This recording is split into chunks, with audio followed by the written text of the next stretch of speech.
Juan Kapitulo 6, versikulo 35. Si Jesus miingon kanila, "Ako mao ang pan nga naghatag sa kinabuhi. Ang muari kanako dili nagayod gutomon, ug ang mutuo kanako dili nagayod uhawon." Ang mga puno Pan sa kinabuhi. maglikon unta sa mong pagtuo ug gagakabi sa pagtuman sa imong mahal nga kasuguan. Ang ginawa na kaninyo. Santos nga Ebanghelyo sumala ni San Marcos. Si Jesus may balik na usap sa daplin sa lanaw sa Galilea. Niya may panon sa katawhan nga midugok niya ug itudluan niya sila. Niya samtang naglakaw siya, nakita niya ang usa ka gobernador sa buhis nganlag Levi, anak ni Alfeo. Naglingkod dito sa iyong opisina. Niya mahingon si Jesus kaniya, "Sunod ka nako."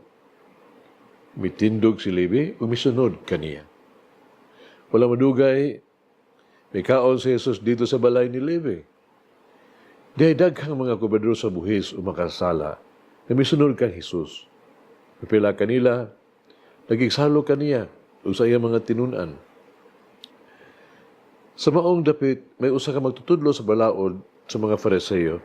Nakakita sila kang Jesus. Nagigsalo ni ining mga gobernador sa buhis o mga makasasala. Busa ng utana sila sa mga tinunan ni Jesus. Ganong nagigsalo man siya sa mga gobernador sa buhis o sa mga makasasala. Nakadungog si Jesus kanila, umitubag, "Wala magkinahanglan o mananambal ang mga tao nga maayog lawas, kundili ang mga masakiton lamang. Wala ako muanhi sa pagdapit sa mga matarong, kundili sa mga makasala." Ang Ebanghelyo sa Ginoo.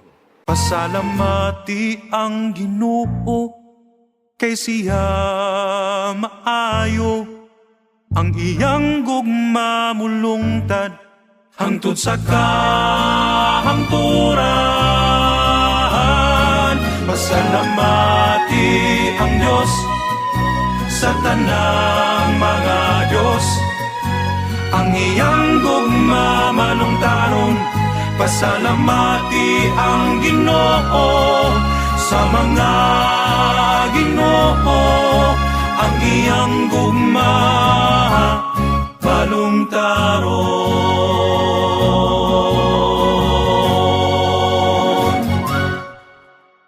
Atong kamalungan karon ang mga personalidad o mga karakter sa Ebanghelyo ning adlaw.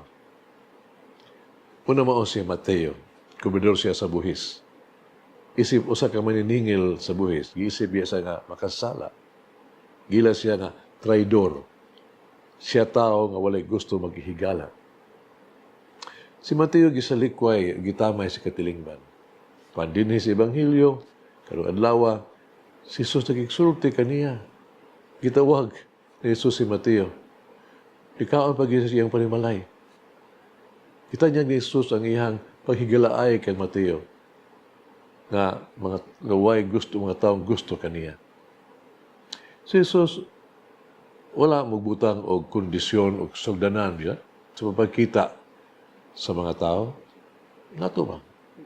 Dili siya judgmental. Si Jesus wala maghatag og mga sugdanan sa pagdawat sa mga tao. Para ni Jesus, ang tanang tao, importante. Alang kang Jesus, adunay second chances. Kiduang higayon.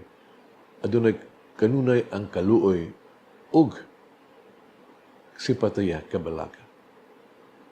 Kaduha mao ang Fariseo. Isumpak sila.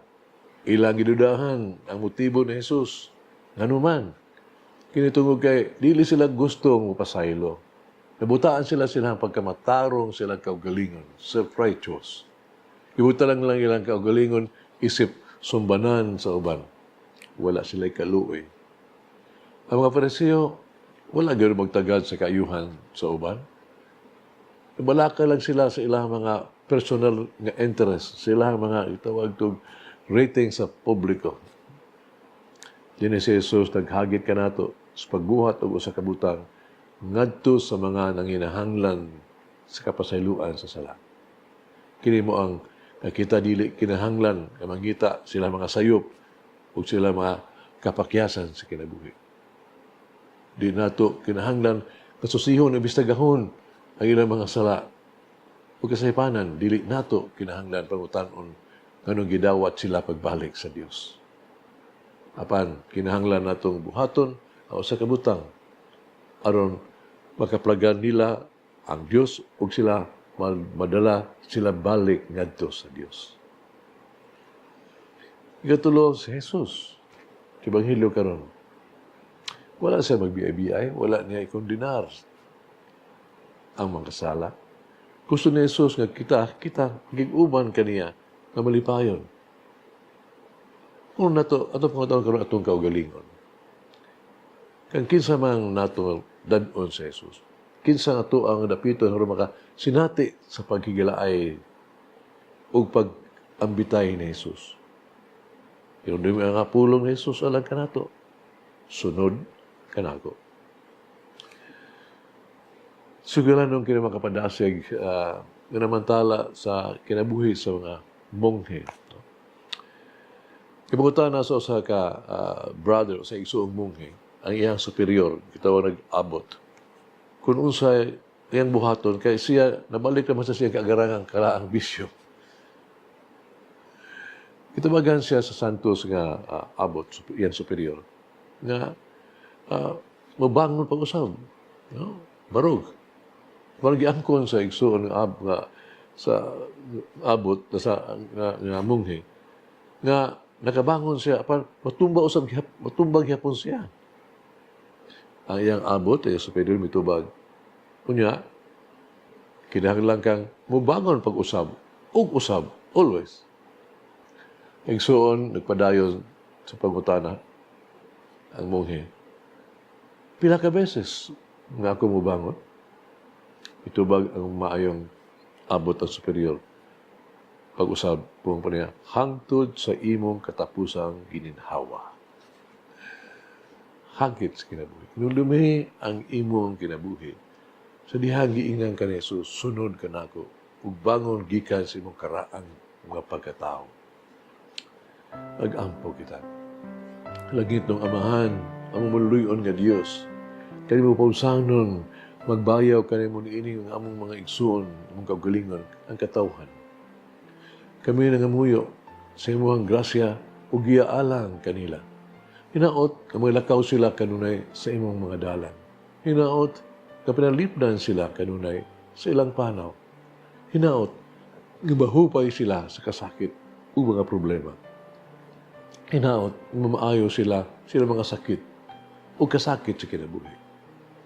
Hinua, manghinaot nga sila, mahupay silang pag-antos o magantihan unta sila mga sakripisyo.